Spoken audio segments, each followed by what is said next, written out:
भारतीय बाजारों के लिए आज का सत्र तो बड़ा उतार चढ़ाव भरा रहा, जहां पर फर्स्ट हाफ में कुछ हद तक हलचल थी तेजी की तरफ, लेकिन जैसे ही आरबीआई का फैसला है उसके बाद से बाजारों में हायर लेवल से बिकवाली भी देखने को मिली।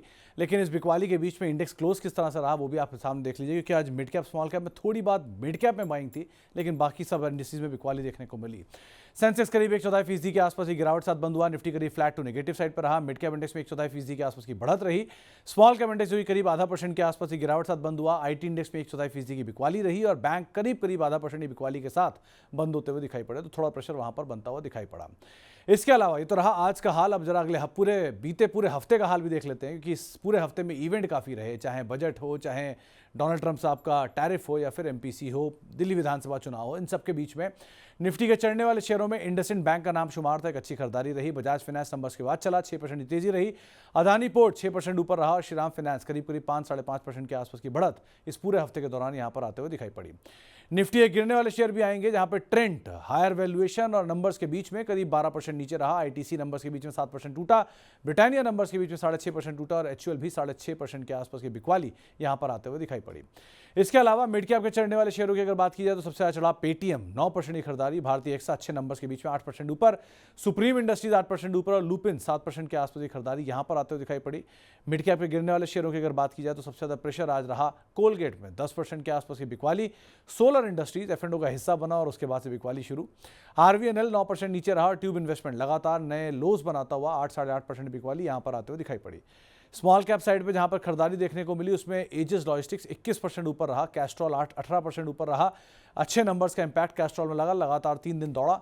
रेडिंगटन 14% ऊपर रहा और चंबल फर्टिलाइजर 13% की खरीदारी यहां पर आते हुए दिखाई पड़ी। स्मॉल कैप गिरने वाले शेयरों की अगर बात की जाए सबसे ज्यादा प्रेशर आज के सत्र में रहा बीईएमएल में, 15% के आसपास की बिकवाली के साथ। केन्स टेक 13% नीचे रहा, त्रिवेणी टर्बाइन 12% नीचे रहा और एनसीसी करीब 10-11% की बिकवाली यहां पर भी आते हुए दिखाई पड़ी। इसके अलावा अगर कुछ और सेक्टर स्पेसिफिक बात की जाए तो फार्मा इस सेक्टर का इस हफ्ते का सबसे बड़ा स्टार परफॉर्मर रहा। एबॉट 15% की तेजी यहां देखने को मिली। नेटको फार्मा लोअर लेवल से एक अच्छा पुल बैक रहा, 12% का उछाल। डिवीस 9-9.5% की तेजी यहां आते हुए दिखाई पड़ी और लॉरस लैब भी नंबर्स के बीच में नए हाइज, 8% की तेजी यहां पर भी आते हुए दिखाई पड़ी। इसके अलावा कुछ और सेक्टर्स जहां पर आउट परफॉर्मेंस है उसमें मेटल, जहां पर वेल्सपन कॉर्प 9% के उछाल के साथ रहा। जीएसपीएल 9% ऊपर रहा।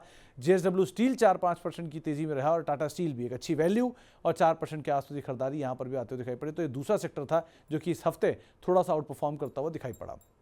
तो इन दोनों सेक्टर के अलावा आईटी तीसरा नाम रहा, जहां पे मिड कैप आईटी में जबरदस्त तेजी रही। इसमें कोफोर्ज 6% ऊपर रहा, परसिस्टेंट 5.5% ऊपर रहा। विप्रो फ्रंटलाइन से सबसे ज्यादा चलने वाले शेयरों में 4.5% की खरीदारी यहां पर और एलएनटी टेक सर्विसेज करीब 3-3.5% की खरीदारी के साथ ये भी कामकाज करते हुए दिखाई पड़ा। तो यहां पर भी एक अच्छा मूव देखने को मिला।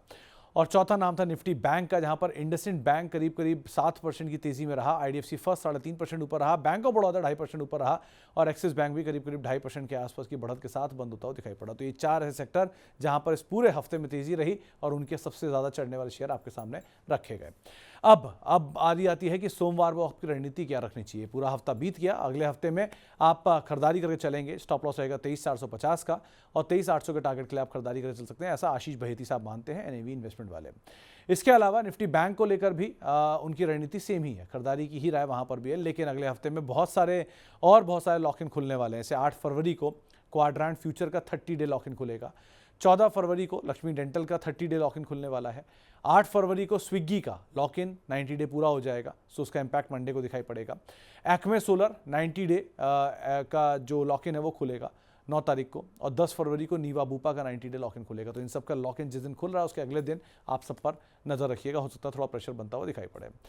अगले हफ्ते के लिए इंपॉर्टेंट ट्रिगर 7 फरवरी को जो आरबीआई के एमपीसी का फैसला है उसका इंपैक्ट आएगा। कैबिनेट की बैठक में जो इनकम टैक्स बिल पर विचार और संभव हो रहा है उसका इंपैक्ट आता हुआ दिखाई पड़ेगा।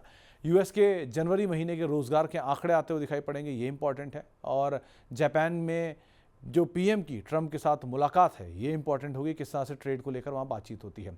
8 तारीख को दिल्ली के विधानसभा चुनाव के नतीजे आएंगे, कौन सी सरकार बनेगी, किस तरह की सरकार होगी, इसके ऊपर इंपैक्ट 9 तारीख आपको मंडे को दिखाई पड़ेगा। दिल्ली चुनाव के नतीजों का असर 10 तारीख को आप देखेंगे। 12 फरवरी को 2 दिन के यूएस दौरे पर पीएम मोदी जाने वाले हैं और 13 फरवरी को बैंक ऑफ बड़ौदा की पूंजी जुटाने को लेकर कुछ फैसला आता हुआ दिखाई पड़ सकता है। तो ये सारे इवेंट जो आज हो रहे हैं या इस हफ्ते हो रहे हैं उनका इंपैक्ट प्लस अगले हफ्ते के लिए इंपॉर्टेंट इवेंट्स, इन सब के ऊपर भी आपको नजर रखनी होगी। प्लस अर्निंग जो कि 15 तारीख को आखिरी अर्निंग आती है, तो अगला पूरा हफ्ता मिड कैप स्मॉल कैप की अर्निंग के नाम से भरा रहेगा। तो बहुत सारी अर्निंग, बहुत सारी वोलेटिलिटी मार्केट्स में आप देखेंगे, तो उस लिहाज से अपनी रणनीति बना के रखिएगा।